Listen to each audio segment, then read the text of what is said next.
બાકી છે। હેમચંદ્રાચાર્ય ઉત્તર ગુજરાત વિશ્વવિદ્યાલય પાટણના સંસ્કૃત વિભાગ દ્વારા આજે બુધવાર તારીખ 16 ફેબ્રુઆરી 2022 ના રોજ નિરુક્ત વ્યાખ્યાન શ્રેણીનું 24મું વ્યાખ્યાન યોજાનાર છે। આ વ્યાખ્યાન શ્રેણીના વક્તાશ્રી અને અમારા ગુરુવર્ય એવા પ્રોફેસર ડોક્ટર વસંત ભટ્ટ સાહેબનું હું વિભાગ વતી સ્વાગત કરું છું। અમારા વિભાગીય વડાશ્રી પ્રોફેસર દેવીસિંહ રાઠવા સાહેબ તથા અન્ય અધ્યાપક સાથી મિત્રોને મારા વંદન તથા સર્વ વિદ્યાર્થી મિત્રોને હું વિભાગ વતી આવકારું છું। આપણે વ્યાખ્યાનની શરૂઆત પ્રથમ પ્રાર્થનાથી કરીશું। પ્રાર્થના કરશે રોશનીબેન પ્રજાપતિ।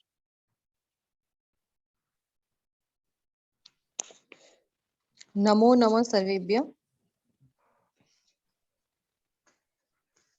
નમામિ દેવં સકલાર્થદં तं સુવર્ણવર્ણં ભુજગોપવીतं ગજાનनं ભાસ્કરम् एकदन्तं लम्बोदरं भारिभावसनं च ॐ एकदन्ताय विद्महे वक्रतुण्डाय धीमहि तन्नो बुद्धि प्रचोदयात्।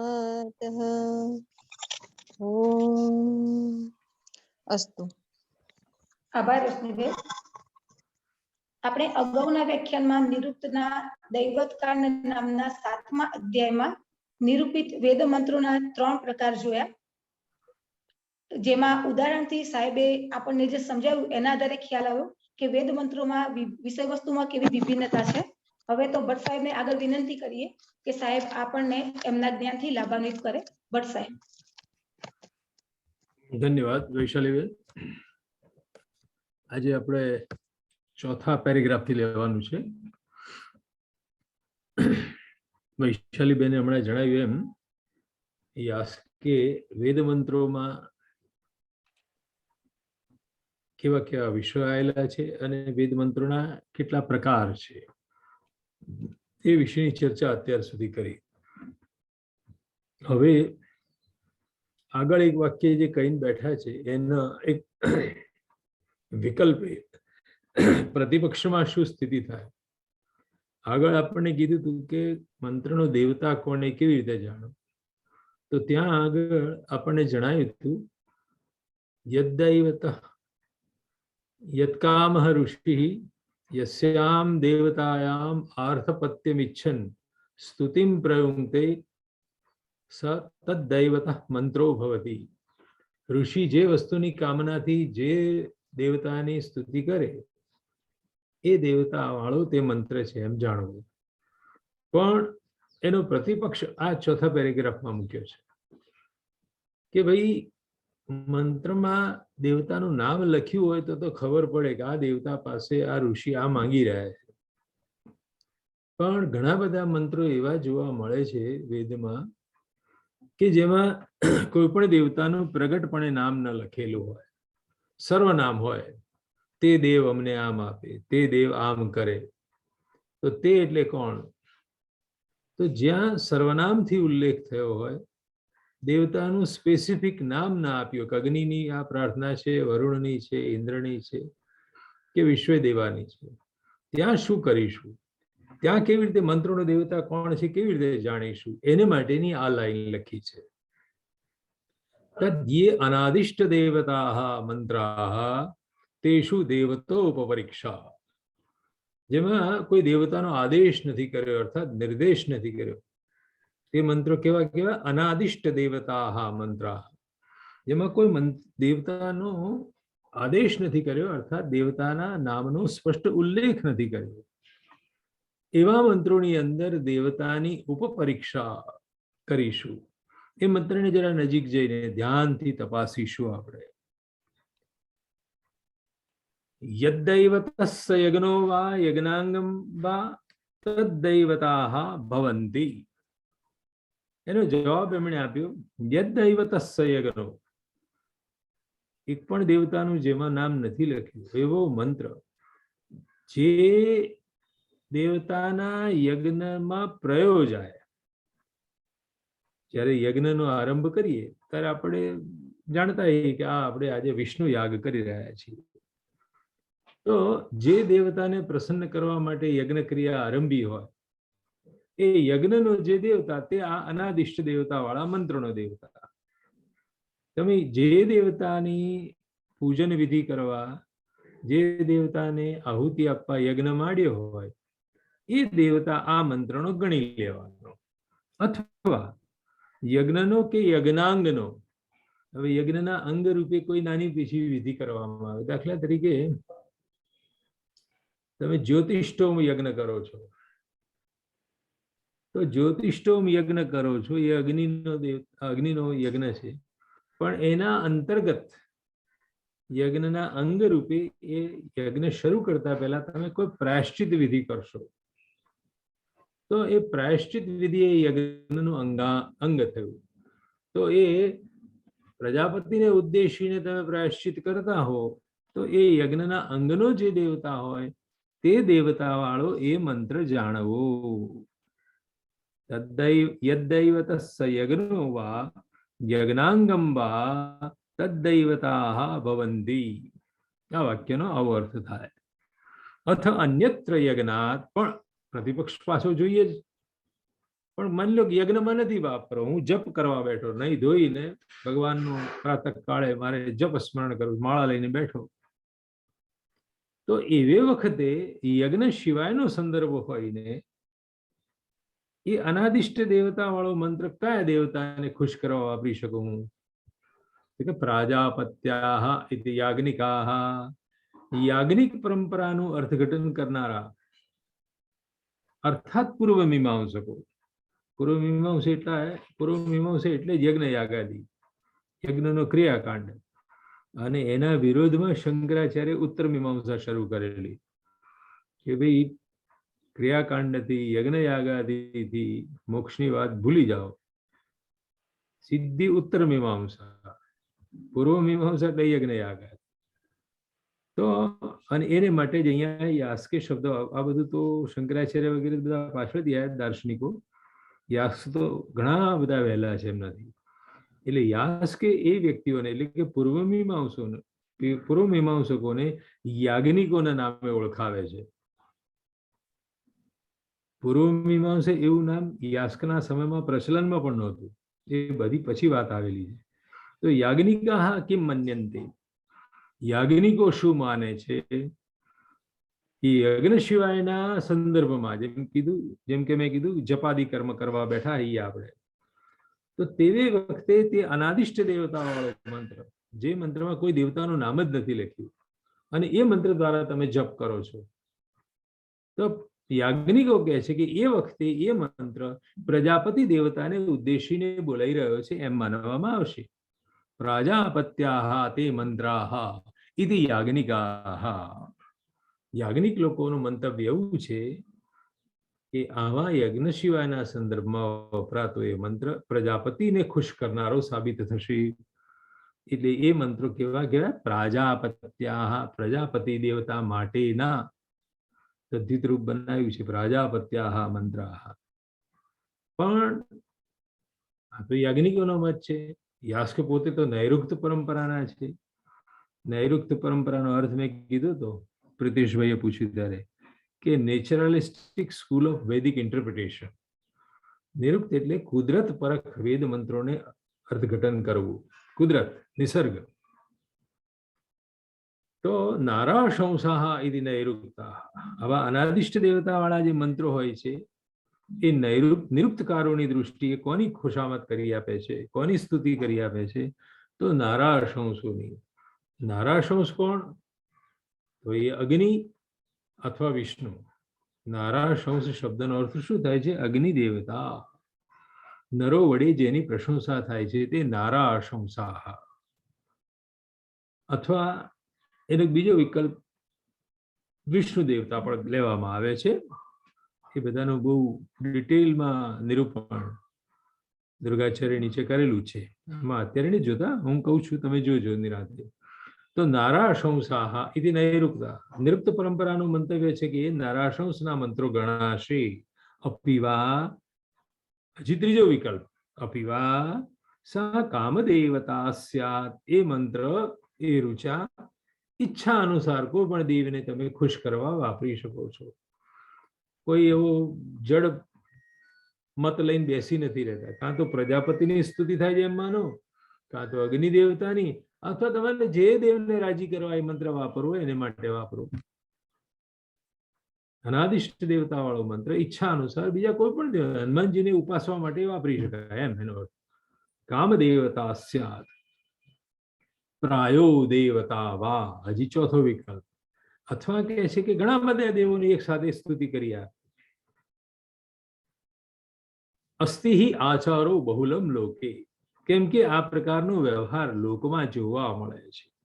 આવો આચાર ક્યાં જોવા મળે છે? લોકે, લોકમાં, બાહુલ્યેન, સામાન્યતઃ, સાધારણતયા, સાધારણતયા આ પ્રકારનો વ્યવહાર જોવા મળે છે. દેવદેવત્યમ, અતિથિદેવત્યમ, પિતૃદેવત્યમ, કે ભાઈ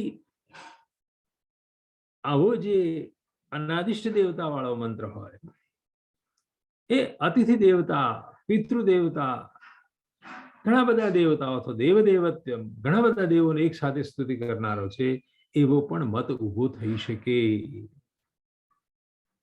યાજ્ઞ દૈવતો મંત્ર ઇતિ, ટૂંકમાં યાજ્ઞ દૈવત, યજ્ઞનો જે દેવતા હોય તે દેવતા વાળો તે મંત્ર ગણાશે.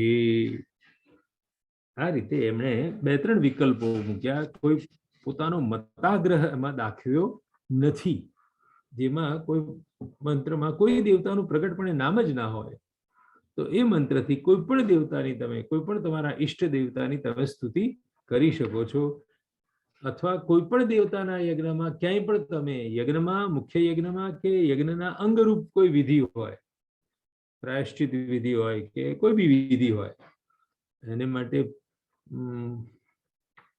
પ્રાયાજ શબ્દ છે, પ્રાયાજ, યજ્ઞની પહેલા થતા પ્રાયાજ, અને યજ્ઞ પૂરો થતા જે અવભૃત સ્નાન થાય, જે યજમાન હોય એ યજ્ઞ ક્રિયા પૂરી થાય પછી છેલ્લું સ્નાન કરે એને આપણે અવભૃત સ્નાન કહીએ છીએ. એ પણ યજ્ઞનું અંગ જ છે. અથવા તો પૂર્ણાહુતિ યજ્ઞ પૂરો થાય પછી એમાંથી જે પુરોડાશનું થોડું અન્નનું પ્રાશન કરીએ, પ્રસાદ રૂપે ભક્ષણ કરીએ, એ પણ યજ્ઞનું અંગ છે. તો યજ્ઞના અંગ રૂપે કોઈ દેવતાનું સ્મરણ કરીને તમે એ મંત્ર વાપરો તો ત્યાં પણ એ દેવતા એ મંત્ર વાપરી શકાય. ટૂંકમાં કોઈ મતાગ્રહ આમાં વ્યક્ત કર્યો નથી. આ જ સિદ્ધાંત પક્ષ ને બીજા બધા મતો ખોટા, એવા ખંડન બંડન વાળો એપ્રોચ અહીંયા નથી.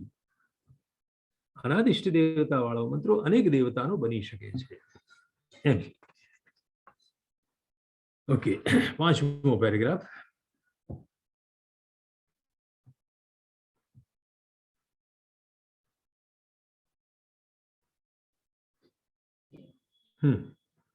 અપિહિ અદેવતાઃ દેવતાવસ્તુયન્તે યથા અશ્વપ્રભૃતિની ઓષધિ પર્યંતાની અથાપિ અષ્ટૌ દ્વંદ્વાની. કે છે કે હવે એક નવો વિષય છેડે છે. નવા વિષયમાં લે છે કે ભાઈ વેદ મંત્રોમાં ક્યાંક ક્યાંક આવું વિચિત્ર પણ જોવા મળે છે. શું વિચિત્ર જોવા મળે છે?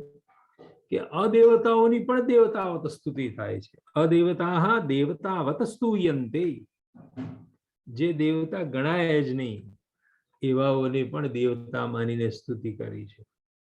તમે કહેશો એવા મંત્રો છે? હા, એવા મંત્રો છે. જેમ કે ઇન્દ્રને પસંદ પડતું પીણું કયું તો સોમ રસનું પાન કરે ઇન્દ્ર દેવતા. કારણ કે ઇન્દ્રના સૂક્તોમાં આવા બધા વર્ણનો ઘણા મળે છે. કેવા વર્ણનો? કે જન્મ્યો કે તરત જ એક સરોવર ભરીને સોમરસ પી ગયો. એક ગ્લાસ ભરીને, એક માટલું ભરીને નહીં. વેદ મંત્રોમાં આવું પણ એક મંત્ર છે કે ઇન્દ્ર જન્મ્યો કે તરત જ એને એક સરોવર ભરીને સોમરસનું પાન કર્યું. સારું, એ એનું પ્રિય પીણું છે, સમજી ગયા આપણે. પણ હવે આ સોમરસ છે એ તો જળ પદાર્થ છે, એમાં ચૈતન્ય નથી.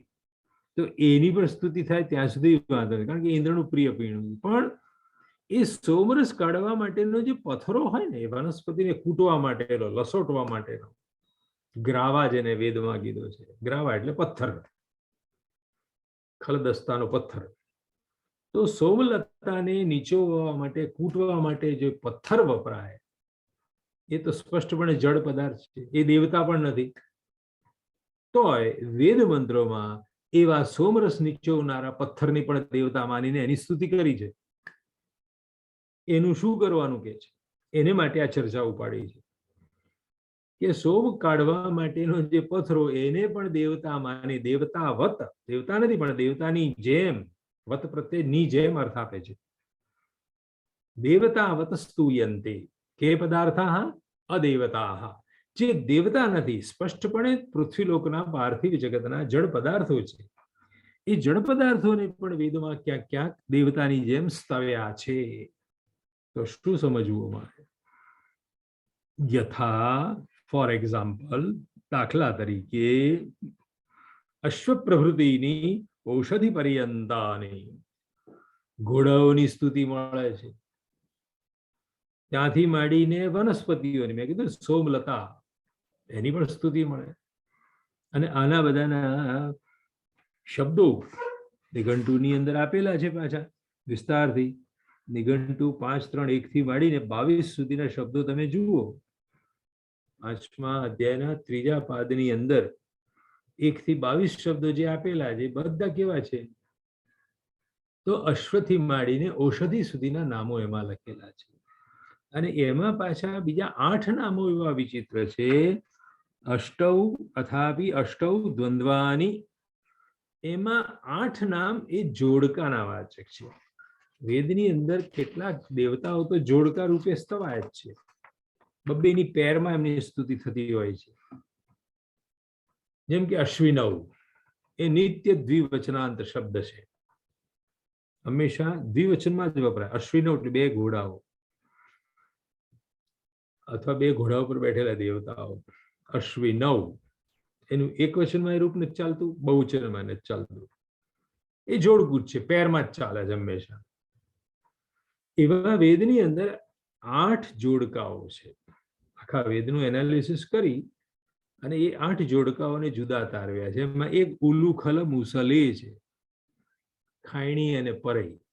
ઉલુખલ અને મુસલ એટલે ખામણું અને ઉપરથી મુસળથી આપણે ડાંગરને છડી કાઢીએ ને, તે ઉલુખલ મુસલે. કારણ કે યજ્ઞ ક્રિયામાં પુરોડાશ બનાવવા માટે ડાંગરને કૂટીને એમાંથી ચોખા છૂટા પાડવા પડે. તો એ હંમેશા પેરમાં જ હોય. ખલ અને દસ્તો, જેમ કે વૈદરાજને ત્યાં ખલ એકલો હોય તો ના ચાલે, દસ્તો એકલો હોય તો ના ચાલે, ખલ દસ્તો 2 જોઈએ.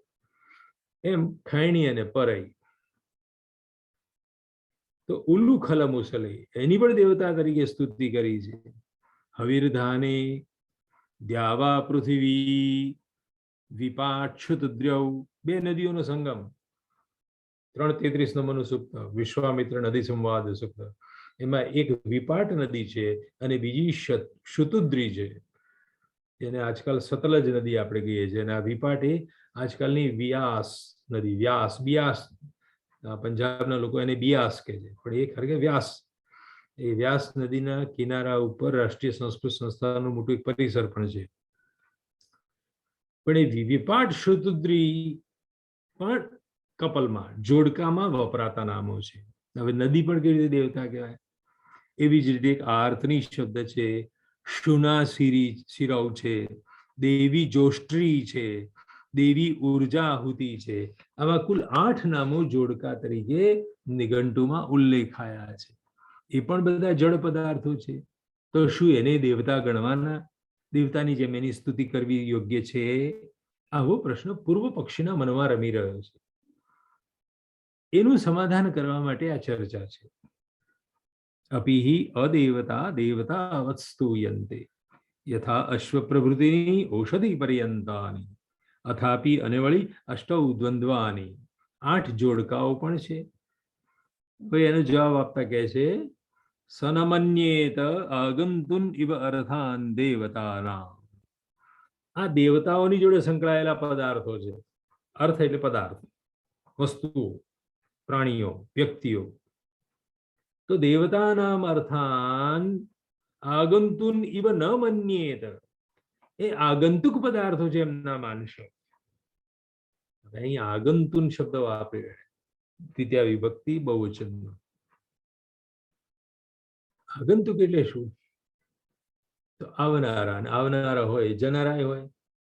દાખલા તરીકે મહેમાન છે એ તમારા કુટુંબનો સદસ્ય ના ગણાય, કેમ કે આગંતુક છે. ક્યારેક આવ્યો ને પાછું 2 કલાક બેસીને જતો રહેવાનો, ચા પાણી નાસ્તો કરી. તો આવનારા જનારા પદાર્થો અર્થમાં અહીંયા આગંતુક શબ્દ વાપર્યો છે. માણસો જેમ આવનારા જનારા હોય છે. હવે માણસ કોઈ આપણે ઘેર મહેમાન થઈને આવ્યો, તો એ પગે ચાલી ન પણ આવ્યો હોય, પોતાનું મોટર લઈને, સ્કૂટર લઈને આવ્યો હોય, તો એ મહેમાન પણ અનિત્ય છે, અને મહેમાનનું તમારે નીચે પાર્કિંગમાં આવીને ઉભેલું સ્કૂટર પણ અનિત્ય છે. એટલે કે જે ઇન્દ્રની સાથે આવેલો ઇન્દ્રનો ઘોડો કે ઇન્દ્રનો રથ એ આગંતુક છે. પણ લૌકિક વ્યવહારમાં જેમ આગંતુક પદાર્થો હોય છે, તમારે ઘરે આવેલો મહેમાન અને મહેમાનનું સ્કૂટર એ જેમ અનિત્ય હોય છે, એવું આ દેવતાઓનું ના માનતા. દેવતા જો નિત્ય હોય તો દેવતાનો ઘોડો નિત્ય માનવાનો. તમે એને અદેવતા કહો છો, પણ અમે અદેવતા માનતા નથી. અમે એટલે કોણ? નૈરુક્તો. તો આગંતુન ઇવ અર્થાન ન મન્યેત. દેવતાઓના આ બધા ઘોડો, ઔષધિ વગેરે, સોમરસ, સોમલતા, એ બધા આગંતુક, અન્ય લૌકિક આગંતુક પદાર્થો જેવા નથી. દે આર પરમેનન્ટ, નિત્ય પદાર્થો છે.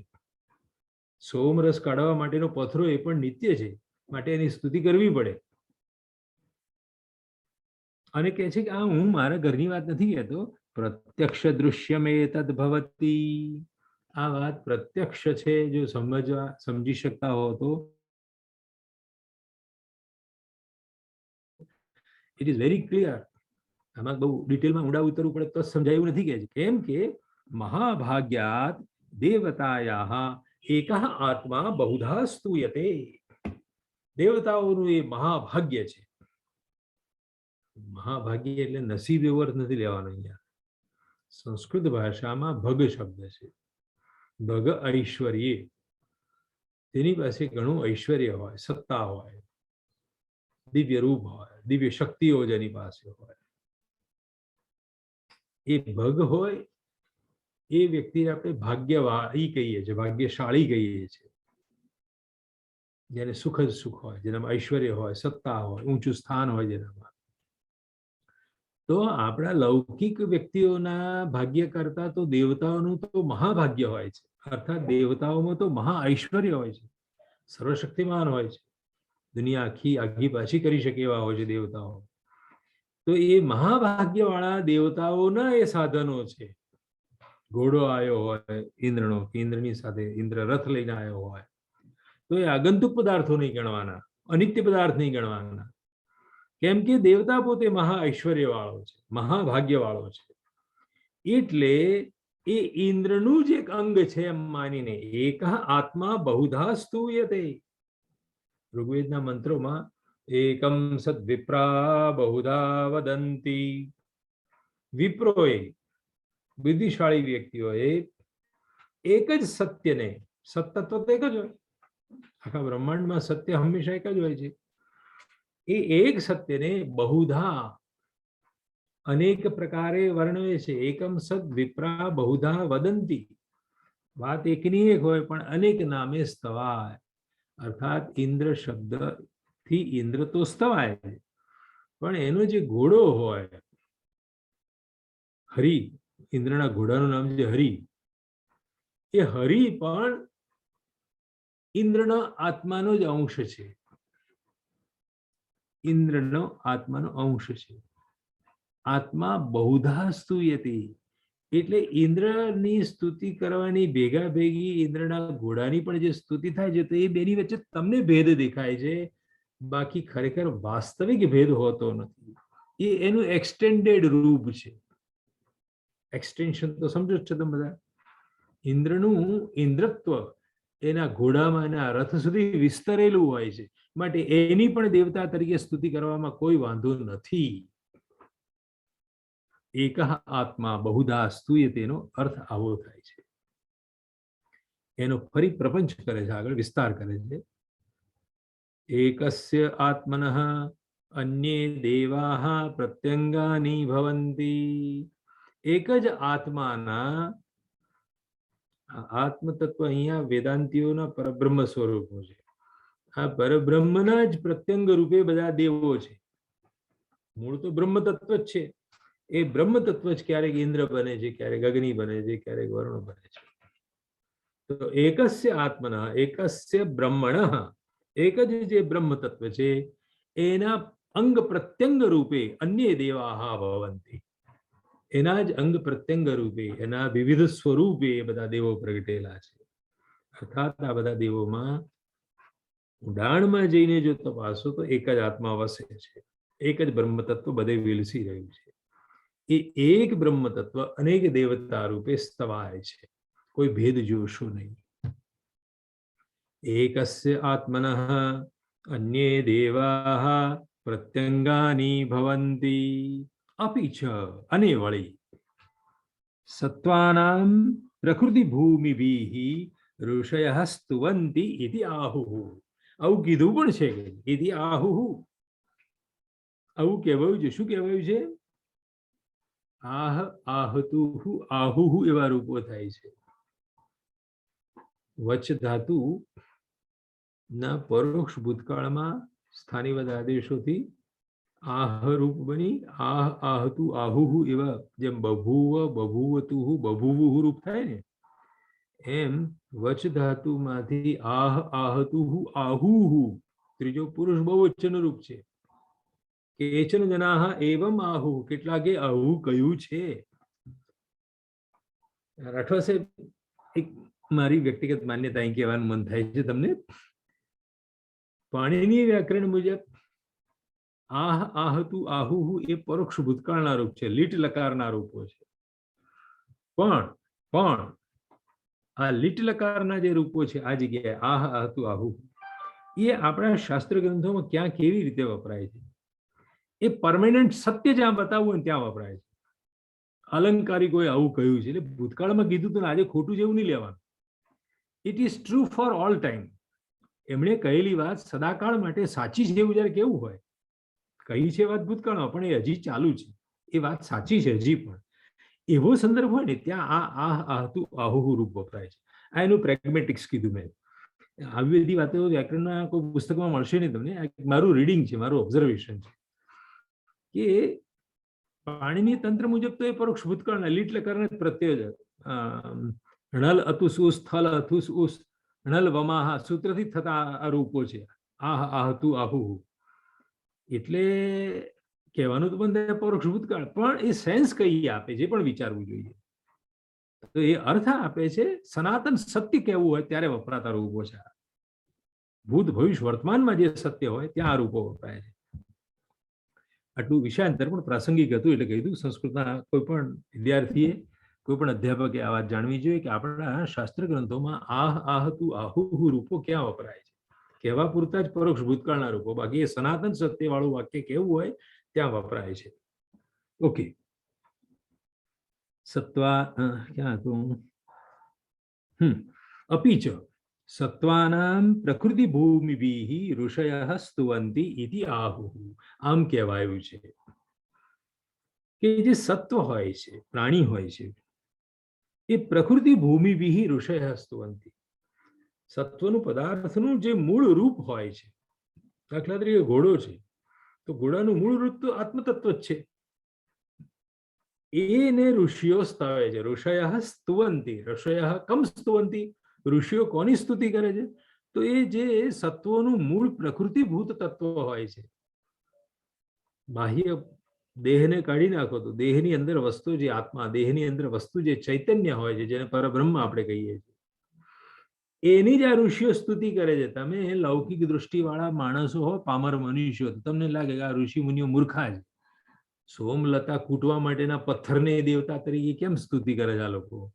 ઇન્દ્રના ઘોડાની સ્તુતિ કેમ કરે? જેમ આપણે ઘેર કોઈ એમ કે તમારા સ્કૂટર બહુ ફાઇન છે, સ્કૂટરની સ્તુતિ કરવા માંડે તો આપણે એના પર હસીએ કે ભાઈ આ સ્કૂટરની કઈ સ્તુતિ થતી હશે, ઇન્દ્રના ઘોડાની સ્તુતિ થાય, ઇન્દ્રના સોમલતાની સ્તુતિ થાય. અરે સોમલતા તો બાજુ પર સોમલતા કૂટવા માટેનો જે પથ્થરો છે અપિગ્રાવા, એ ગ્રાવાની પણ તમે સ્તુતિ કરો છો. તો કહે છે કે ના, ઋષિઓ એટલા બેવકૂફ નથી, એ પામર મનુષ્ય પામર પદાર્થ ગણીને એની સ્તુતિ કરતા જ નથી. એમના મનમાં તો સત્વાનામ પ્રકૃતિ ભૂમિ બી, એ સત્વ પદાર્થ જે છે એનું મૂળ તત્વ, પ્રકૃતિ એટલે મૂળ તત્વ, એની મૂળ તત્વ કોણ? ચૈતન્ય પરબ્રહ્મ. એની આ ઋષિઓ સ્તુતિ કરે છે. ઋષય સ્તુવંતી એટલે ઉપર ઉપરથી જો જોનારા કોઈ હોય, પામર મનુષ્ય હોય, તેને લાગે કે અદેવતા દેવતાની જેમ સ્તવાય છે, પણ અદેવતા જેવું કશું હોતું નથી. અદેવતા તત્વોમાં પણ દેવત્વ વસે છે. પ્રકૃતિ સાર્વ નામ્યાચ ઇતર જનમાનઃ ભવંતિ. અરે કે વેદ મંત્રોમાં તો આવું તમને ઉપલક દ્રષ્ટિએ જોશો તો ઊંધું વાગેલું દેખાશે. ઉપલક દ્રષ્ટિએ, હા, શું ઊંધું વાગેલું દેખાશે? ઇતર જનમાનઃ. કોઈક મંત્રમાં એવું લખ્યું છે અગ્નિમાંથી ઇન્દ્ર પેદા થયો, તો બીજા મંત્રમાં એક્ઝેક્ટ ઊંધું પણ લખ્યું છે કે ઇન્દ્રમાંથી અગ્નિ પેદા થયો. તો દેવો એકબીજાને જન્માવે છે. ઇતરેતર જનમાનઃ. માત્ર અદેવતાની દેવતા સ્તુતિ થાય છે એ જ એક ખોટું નથી ઉપલક દ્રષ્ટિએ, પણ ઉપલક દ્રષ્ટિએ બીજું પણ ખોટું તમને દેખાશે કોક વાર, કે આ દેવતાઓ એકબીજાને જન્મ કેવી રીતે આપે છે. દશરથે રામને જન્મ આપ્યો એવું વાક્ય કોઈ કે ગળે ઉતરી ગયું, પણ પછી થોડાક કાંડ આગળ વધે, અયોધ્યા કાંડ પૂરો થાય, તમે આગળ વધો, કિષ્કિંધા કાંડમાં પહોંચો, ત્યાં આવું વાંચો કે રામે દશરથને જન્મ આપ્યો. ભડકીએ કે નહીં આપણે? ચોક્કસ ભડકીએ આપણે કે અયોધ્યા કાંડની અંદર તો, બાલકાંડની અંદર તો કીધું કે દશરથે રામને જન્મ આપ્યો, તો એ રામ પછી આગળના કાંડમાં જઈને કે રામે દશરથને જન્મ આપ્યો, તો આપણું ખીચ ચડી ગઈ. તો વેદ મંત્રોમાં આવું જ જોવા મળે છે. તો પ્રકૃતિ સાર્વનામ્યાચ છે, કારણ કે એમાં પ્રકૃતિની એક કોમનનેસ છે. બધામાં બ્રહ્મતત્વ વસે જ છે. જો બ્રહ્મતત્વ અગ્નિમાં વસ્તુ હોય તો એ બ્રહ્મતત્વ ઇન્દ્રને પેદા કરી શકે, અને ઇન્દ્રની અંદર પણ એ બ્રહ્મતત્વ હોય તો એ અગ્નિને પણ પેદા કરી શકે. શું વાંધો આવ્યો? એટલે કે છે આવી બધી વસ્તુઓથી, એ વેદ મંત્રોથી દૂર ભાગશો નહીં, એનાથી વિમુખ ના થઈ જતા. ઇતરેતર પ્રકૃતયઃ કર્મજન્માનઃ આત્મજન્માનઃ. એટલે દેવતાઓ ઇતરની પ્રકૃતિ બને, એકબીજાની, બીજો પહેલાની પ્રકૃતિ એનું ઉદ્ભવ સ્થાન બની શકે, એમાં કોઈ વાંધો નથી. કર્મજન્માનઃ. દેવતાઓના કેટલાક કર્માત્માઓ હોય છે, જેને અંગ્રેજીમાં કહીએ તો ફંક્શનલ બોડી. જોજો હો ધ્યાનથી. ફંક્શનલ બોડી એટલે શું? દાખલા તરીકે આપણા ઘરમાં ઇલેક્ટ્રિસિટીનું આપણે કનેક્શન લઈએ છીએ, એ દેખાતી નથી ઇલેક્ટ્રિસિટી, અવ્યક્ત હોય છે. એ અવ્યક્ત એ બ્રહ્મ તત્વ છે, દેખાતું નથી, એને અડકી શકાતું નથી. પણ એ ઇલેક્ટ્રિસિટી નામનો જે દેવતા છે, વિદ્યુત તત્વ છે, એના થકી એ જ્યારે એનો સંસ્પર્શ રેફ્રિજરેટરમાં થાય છે ત્યારે શીતળતા ઊભી થાય છે, ઠંડક ઊભી થાય છે. અને એ જ જ્યારે ટ્યુબલાઇટમાં પહોંચે છે ત્યારે એમાંથી પ્રકાશ ઊભો થાય છે. તો આ જે દોરડાની અંદર નહીં દેખાતી ઇલેક્ટ્રિસિટી છે, વિદ્યુત છે, એ બ્રહ્મ તત્વ છે. અને એનું કાર્યાત્મક સ્વરૂપ, ફંક્શનલ બોડી, તે પંખો ફરે તમારા માથા પર, ચક્કર ચક્કર ગોળ ગોળ, ટ્યુબલાઇટમાંથી પ્રકાશ ફેંકાય. તો દેવતા એક જ છે, પણ એના કાર્યાત્માઓ અનેક છે. એટલે કોક વાર ટ્યુબલાઇટની તમે સ્તુતિ કરો, કોક વાર રેફ્રિજરેટરની સ્તુતિ કરો, કોક વાર પંખાની સ્તુતિ કરો, તો અલ્ટિમેટલી તો તમે સ્તુતિ કોની કરો છો? વિદ્યુતની.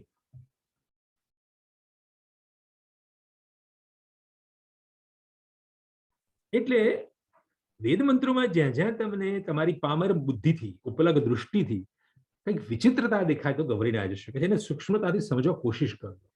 આખી થિયોલોજી, દેવતા શાસ્ત્ર ભણાવવા બેઠા છે યાસ્ક આપણને, એટલે આ બધી ચોખવટ કરે છે કે તમે જેવો ઋગ્વેદનો ગ્રંથ ખોલશો એટલે એમાં આવા બધા મંત્રો મળશે. ક્યાંક તો મંત્રનામાં દેવતાનું નામ લખ્યું હશે તો વાંધો નહીં, પણ ક્યાંક મંત્રના અંદર દેવતાનું નામ જ નહીં હોય તો શું કરશું? એનો જવાબ આપ્યો. હવે ધીમેરીને કહે છે કે કેટલાક જડ પદાર્થોની સ્તુતિ પણ મળશે. કોઈક જગ્યાએ તમને એકમાંથી બીજો દેવતા પેદા થાય એવું લખેલું મળશે. કશાથી ગભરાશો. અંતે પ્રકૃતિ સામ્યાત, એમાં પ્રકૃતિની કોમનનેસ છે. મૂળ તત્વ તો ચૈતન્યનું પરબ્રહ્મનું એકનું એક જ છે. અને માટે એ લોકો આત્મજન્માન પોતે પોતાનામાંથી પેદા થાય છે. એકબીજાને તો ઉત્પન્ન કરે જ છે, પણ પોતાનામાંથી ઉભા કરે છે. અને કયા સ્વરૂપોને? કર્મજન્માન, પોતાના ફંક્શનલ બોડીને પેદા કરે છે. જેમ કે ઇન્દ્ર દેવતા એક જ છે. જોજો, જે વિદ્યુતનું ઉદાહરણ આપીએ, આપણે ઇન્દ્રને લગાડીએ. ઇન્દ્ર દેવતા દેખાતો નથી, અવ્યક્ત છે, બ્રહ્માંડમાં વ્યાપેલો છે, પણ એના કાર્યાત્મક સ્વરૂપો એ વાવંટોળ, એ વીજળીનો ઝબકારો, અને એ પછી પડતું પાણી, વરસાદ. આ વરસાદ જે વરસી રહ્યો છે અથવા જે વાદળોમાં વીજળી ચમકે છે, એ ઇન્દ્રના કાર્યાત્મક સ્વરૂપો છે, એના ફંક્શનલ બોડી છે. ઇન્દ્ર પોતે તમને નહીં પ્રગટ થાય, પણ એના કાર્યાત્મક સ્વરૂપો તમને જોવા મળે છે. જેમ ઇલેક્ટ્રિસિટી દોરડામાં રહેલી આપણે જોઈ શકતા નથી, પણ એના ફંક્શનલ બોડી, હા એસી ચાલુ કર્યો તો આખો રૂમ ઠંડો થઈ ગયો, અનુભવી શક્યા. ટ્યુબલાઇટ કરી તો પ્રકાશ જોવા મળ્યો આપણને. એટલે વીજળી નથી દેખાતી, પણ વીજળીના કાર્યાત્મક સ્વરૂપો અનુભવાય છે, જોવા મળતા હોય છે. એવું જ આ દેવતાઓ વિશે જાણવું, સમજવું.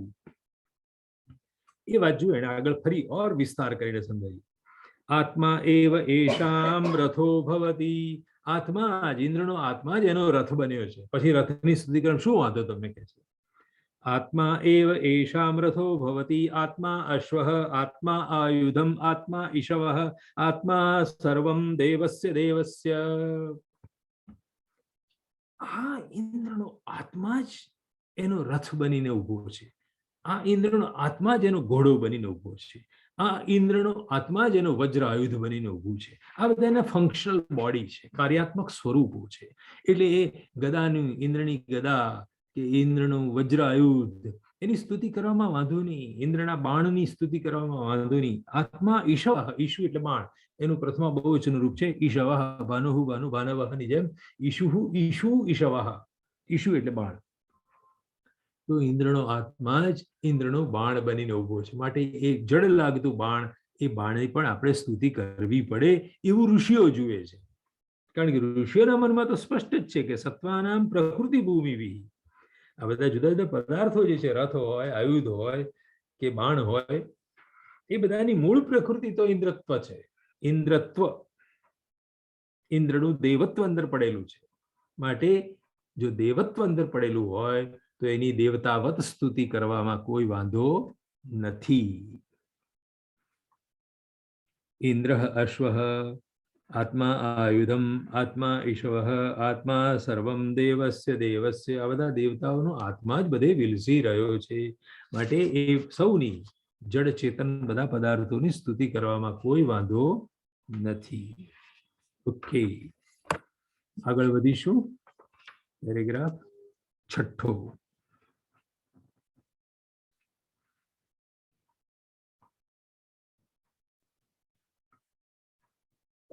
બસ, તો 7મા અધ્યાયનો હવે દ્વિતીય પાદ શરૂ થાય છે.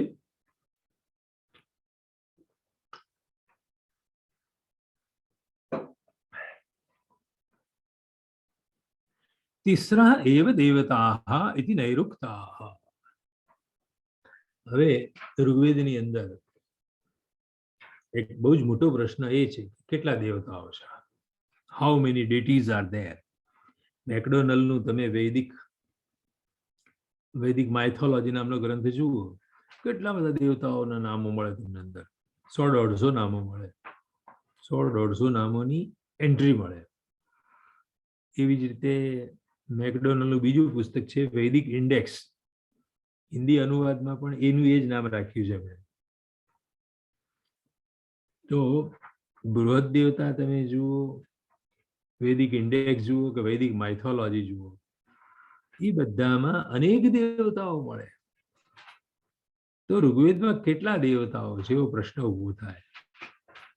તો યુરોપિયન સ્કોલરોના ગ્રંથો જોઈને દેવતાઓની સંખ્યા નથી નક્કી કરવાની. આપણે તો આપણા શાસ્ત્રો શું કહે છે, આપણી પરંપરામાં યાસ્ક શું માને છે, પાણીની શું માને છે, એની વાત કરવાની હોય. એટલે અહીં એ ચર્ચા ઉપાડી. નૈરુક્તોનો મત છે કે નૈરુક્તા એટલે નિરુક્ત ભણનારા ભણાવનારા જે હોય એ નૈરુક્તો કહેવાય. જેમ પાણીની ભણનારા ભણાવનારા પાણીનીય કહેવાય, પાણીનીયો કહેવાય.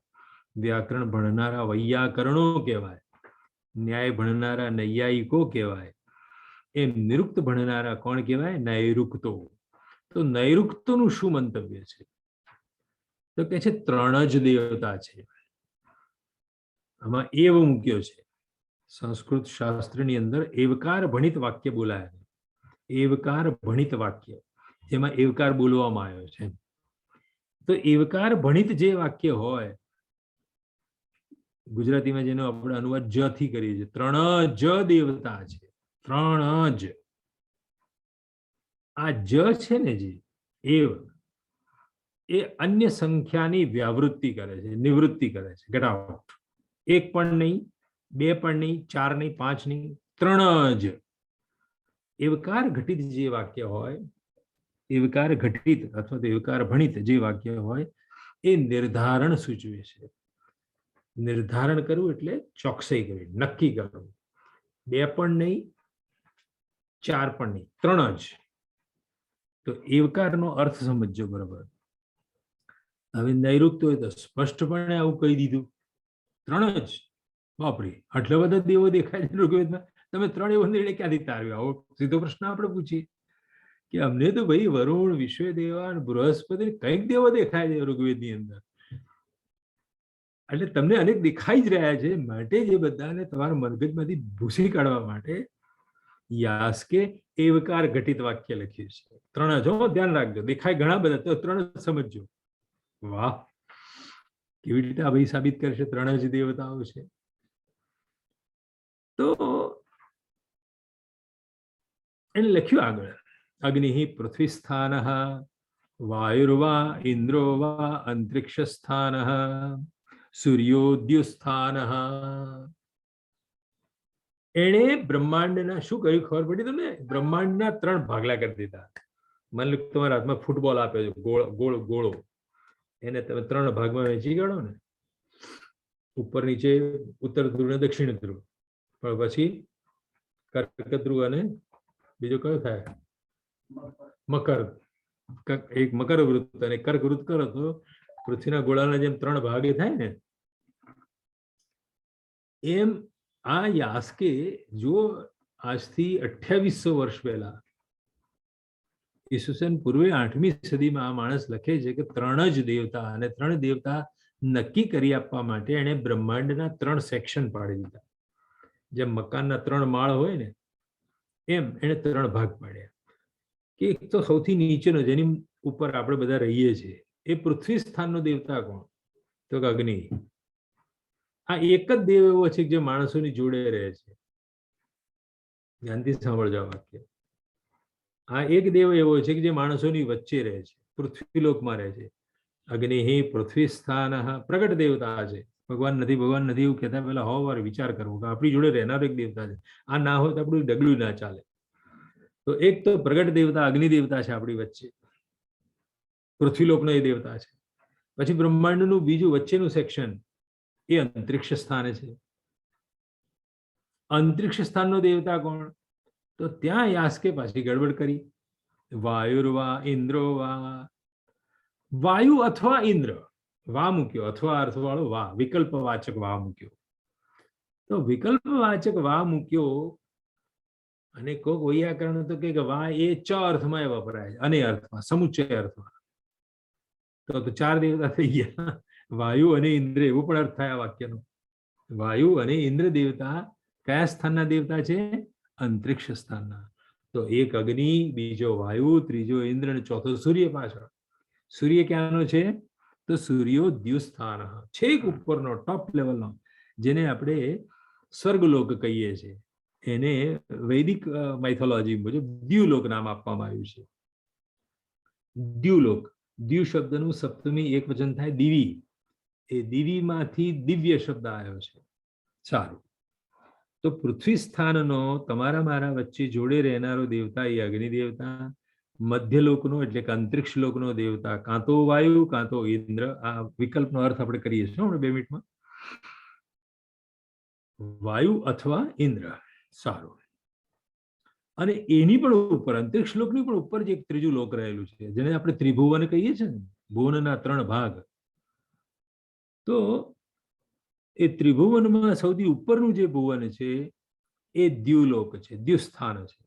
એ દ્યુસ્થાનીય દેવતા એ સૂર્ય. સૂર્ય સૌથી ઉપર છે. વાત ચોખ્ખી થઈ ગઈ. આ ત્રણેય દેવતાઓને આપણે ફીલ કરીએ છીએ. પૃથ્વીલોક પર રહેતા હોવાને કારણે અગ્નિથી તો સુપરિચિત છીએ જ છીએ. અને અંતરિક્ષ લોકમાં હવા ચાલે છે, શ્વાસ આપણે લઈએ છીએ, એટલે વાયુ દેવતાની હાજરી પણ માનવી જ પડે એવી છે. અને ક્યારેક ક્યારેક ચોમાસાની અંદર વરસાદ પણ પડે છે અંતરિક્ષ લોકમાંથી, વાદળામાંથી, અને વાદળાઓની પણ ઉપર હોય છે સૂર્ય હોય છે. તો વૃષ્ટિના માધ્યમ થકી આપણે ઇન્દ્રની પણ હાજરી અનુભવીએ છીએ. એટલે અંતરિક્ષ સ્થાનના આ 2 દેવ થયા નક્કી વાત, વાયુ દેવતા અથવા ઇન્દ્ર દેવતા. હવે આ અથવા વાળું બોલ બોલ કરું છું, એ અથવાનું નિરસન મારે કરવું પડે, એનું મારે ખંડન કરવું પડે કે આ દેખાવ પૂરતા 2 નામો લખ્યા છે પણ છે એક જ. એટલે શું? તો કે ઇન્દ્ર એ અંતરિક્ષ સ્થાનનો અધિષ્ઠાતા દેવતા છે, મુખ્ય દેવતા છે. અને વાયુ એ એનું ફંક્શનલ બોડી છે. જે હમણાં મેં કીધું ને, વીજળીના અનેક કાર્યાત્મક સ્વરૂપો હોય. દેખાવમાં વીજળી અપ્રગટ હોય, એમ ઇન્દ્ર અપ્રગટ છે. પણ અપ્રગટ વિદ્યુતનું પ્રગટ રૂપ એ આપણી ટ્યુબલાઇટનો પ્રકાશ. એમ ઇન્દ્ર છે એમ કઈ રીતે ફીલ કરો તમે? તો વાયુ એનું કાર્યાત્મક સ્વરૂપ છે. દરેક દેવતાના 2 સ્વરૂપ હોય, એક એનું સૂક્ષ્મ અવ્યક્ત સ્વરૂપ હોય અને એક એનું કાર્યાત્મક સ્વરૂપ હોય. તો અંતરિક્ષ સ્થાનમાં 2 લખ્યા જેવું લાગે છે એ ઉપલબ્ધ દ્રષ્ટિએ છે. વસ્તુતઃ વિચારો, તત્વતઃ વિચારો તો ઇન્દ્રનું જ એક કાર્યાત્મક સ્વરૂપ છે. ઓકે. અને સૂર્ય છે ઉપર. તો આ 3 સ્થાનમાં 3 દેવતાઓ છે. અહીંયા પ્રિતેશભાઈ એક બીજી વાત કરી દઈએ. તમારામાંથી ઘણા બધા પુરાણ શાસ્ત્રના પણ અભ્યાસી હશે, પુરાણ લઈને એમએ કર્યું હશે. તો યાસ્કે બ્રહ્માંડનું જે ક્લાસિફિકેશન કર્યું છે, 3 ભાગમાં એની જે વહેંચણી કરી છે, પૃથ્વી સ્થાન, અંતરિક્ષ સ્થાન અને ઉપરનું દ્યુલોક સ્થાન. તમારું જો ધ્યાન ગયું હોય, તર્ક જાગ્યો હોય, તો અહીંયા પાતાળ લોકનો ઉલ્લેખ નથી. એ પાતાળ લોકની કલ્પના પુરાણોથી શરૂ થઈ છે. રામાયણ મહાભારત પછી શરૂ થયેલી છે. પ્યોર વૈદિક લિટરેચર તમે જુઓ તો પુરાણ કાળમાં વચ્ચેના અંતરિક્ષ લોકને કાઢી નાખ્યો. સ્વર્ગલોક, પૃથ્વીલોક અને પૃથ્વીની નીચે આવેલા પાતાળ લોકની કલ્પના કરી અને એવી રીતની દેવતા સૃષ્ટિ અને દેવતાઓના આખ્યાન ઉપાખ્યાનો વર્ણે.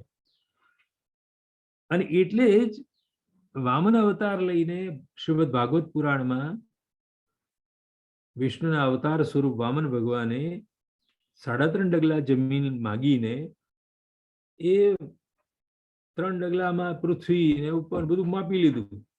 પછી કીધું હવે અડધું ડગલું કે રાજાના મસ્તક ઉપર. એટલે એને પછી પગથી દબાઈને પાતાળમાં ઘાલી દીધો. અને પાતાળમાં ઘાલી દીધો એટલે હતો તો અસુર બલિરાજા. એ ચાલાક હતો, એને ભગવાનનો ટાંટિયો જ પકડી લીધો કે જવા જ નહીં દઉં તમને. મારા માથે પગ મૂક્યો તો માથે મૂકેલો પગ એને પકડી રાખ્યો બલિરાજાએ, અને કીધું તમે મને અંદર પૂરીને જાઓ છો તો તમે હવે મારી જોડે રહેવા આવી જાઓ. એટલે બધા દેવતાઓ 4 મહિના રહેવા માંડ્યા, બ્રહ્મા, વિષ્ણુ, મહેશ. શિવરાત્રી અને આ બધું આપણે જે ઉજવીએ છીએ એનું રહસ્ય કહું છું તમને. દાખલા તરીકે દેવ ઉઠી એકાદશી ને દેવ પોઢી એકાદશી આપણે ઉજવીએ છીએ. તો જેવો જેઠ મહિનો આવે, ચોમાસાના વાદળો ઘેરાય એટલે દેવ પોઢી એકાદશી, દેવ ઊંઘી જાય. અર્થાત પેલા બલિરાજા જોડે રહેવા જાય. કોણ? વિષ્ણુ દેવતા. એ વિષ્ણુ એટલે સૂર્ય દેવતા. ચોમાસાના દિવસો દરમિયાન વાદળોની અંદર સૂર્ય સંતાઈ જાય, સૂર્ય દેખાય નહીં. એને જ પુરાણકારોએ કીધું કે દેવ પોઢી એકાદશી, દેવ ભગવાન હુઈ ગયા. ક્યાં ગયા? બલિરાજા જોડે રહેવાની છે. અને તે વખતે શંકર બહાર આવે એટલે આપણે શ્રાવણ મહિનામાં શંકર ભગવાનની સ્તુતિ કરવા માંડીએ. તો આ બધા દેવતાઓ વારાફરતી પાલી ભરે છે બલિરાજાને ત્યાં. આવી બધી વાતો ઊભી કરી. પણ એ વાત તો આખી જે માઇથોલોજી અને એને આધારે હિન્દુ ધર્મના આ બધા પ્રસંગો, ધાર્મિક તહેવારો, કે ભાઈ શ્રાવણ મહિના આવ્યો, ચલો હવે બીલીપત્ર ચડાવો, ફલાણું કરો, પછી એ ચોમાસું પૂરું થાય અને કારતક મહિનાની પહેલી આવે છે એ વખતે આપણે દેવ દિવાળી ઉજવીએ છીએ. એ દેવ ઉઠી એકાદશી, દેવ પ્રબોધિની એકાદશી, જ્યારે કાલિદાસ સમારોહ શરૂ થાય છે, તો તે વખતે સૂર્ય દેખાવાનું ચાલુ થાય એટલે પાછું દેવ ઉઠ્યા એમ કહેવાનું, અને પાછું બ્રહ્મા કે શંકર નીચે જતા રહેતા હોય બલિરાજા પાસે. તો હિન્દુ ધર્મમાં આખા 12 મહિનાનું જે કેલેન્ડર ગોઠવાયું, એ કેલેન્ડર એટલે ગોઠવવું શક્ય બન્યું કે પાતાળ લોકની કલ્પના શરૂ કરી. અહીં જે આપણે જોઈ રહ્યા છીએ નિરુક્તમાં, એમાં બ્રહ્માંડના 3 ભાગ કરી દીધા છે: પૃથ્વી સ્થાન, અંતરિક્ષ સ્થાન અને દ્યુસ્થાન. એ મુજબ વૈદિક માઇથોલોજી ગોઠવાઈ છે. પણ પૌરાણિક માઇથોલોજી બદલાઈ ગઈ, અને માઇથોલોજી બદલાઈ બ્રહ્માંડનું 3 જુદી રીતનું વિભાજન કર્યું, 3 ભાગમાં જુદી રીતનું વિભાજન કર્યું. એટલે 3 પ્રકારના દેવો અને 3 સ્થાનો, અને 3 સ્થાનમાં રહેનારા નાગલોકો અને પાતાળ લોક ને ત્યાંની બધી આખી સૃષ્ટિ, એની જોડેના અનેક આખ્યાન ઉપાખ્યાનો. એટલે ભીમને પણ ઝેર ખવડાવીને પાછો પાતાળ લોકમાં મોકલી દે, મહાભારતમાં એ બધી વાતો આવે. પણ એ કેમ બન્યું શક્ય? તો નવેસરથી બ્રહ્માંડનું વિભાગીકરણ કર્યું. હવે બીજી વાત આની જોડે સંકળાયેલી જ કહી દેવી જોઈએ, કારણ કે આપણે બધા માત્ર નિરુક્ત નથી ભણનારા, આપણે તો ક્યારેક પ્રસંગ જોડે પુરાણ ભણીએ છીએ અને ભણાવીએ છીએ, તો તમને કામ લાગે એવી વાત બોલી કાઢું. આ 3 સ્થાનના 3 દેવતા વિચાર્યા, એમ પુરાણોમાં કર્યું છે શું? પુરાણોની અંદર સૃષ્ટિની સ્થિતિની વાત કરી. સૃષ્ટિની સ્થિતિની વાત કરી એટલે શું? કાલિક વિભાજન વિચાર્યા.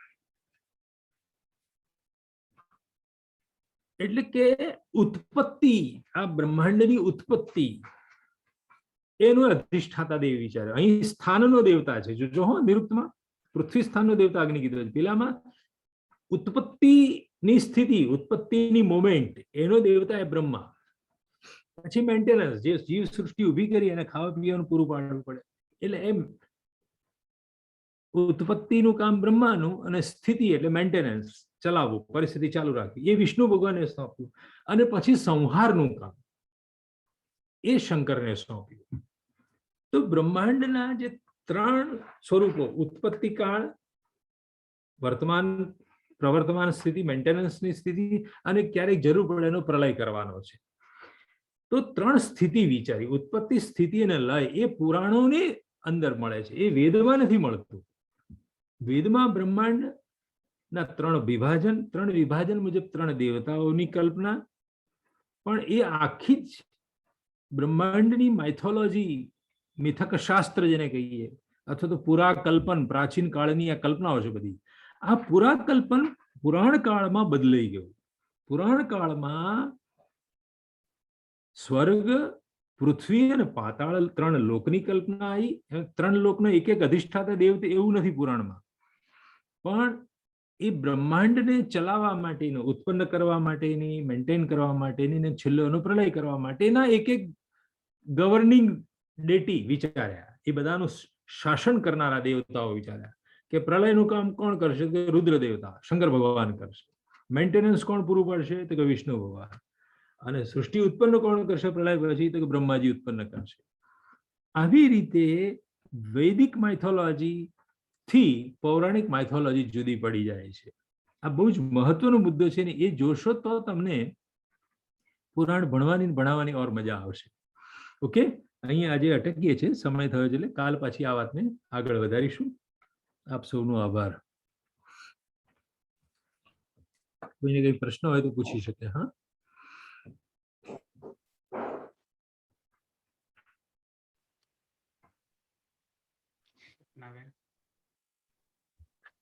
हाँ सर, शांति मंत्र स्थिति।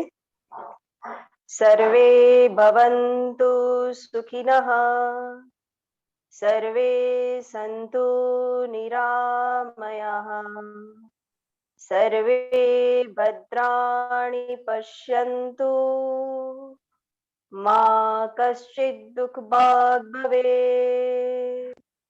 ॐ शान्तिः शान्तिः शान्तिः। સર્વેભ્યો નમો નમઃ. સરસ. આનંદ. સર્વેનો આભાર અને કાલે પાછા મળીએ છીએ 4 થી 5 દરમિયાન. ઓકે. નમો નમઃ. નમો નમઃ.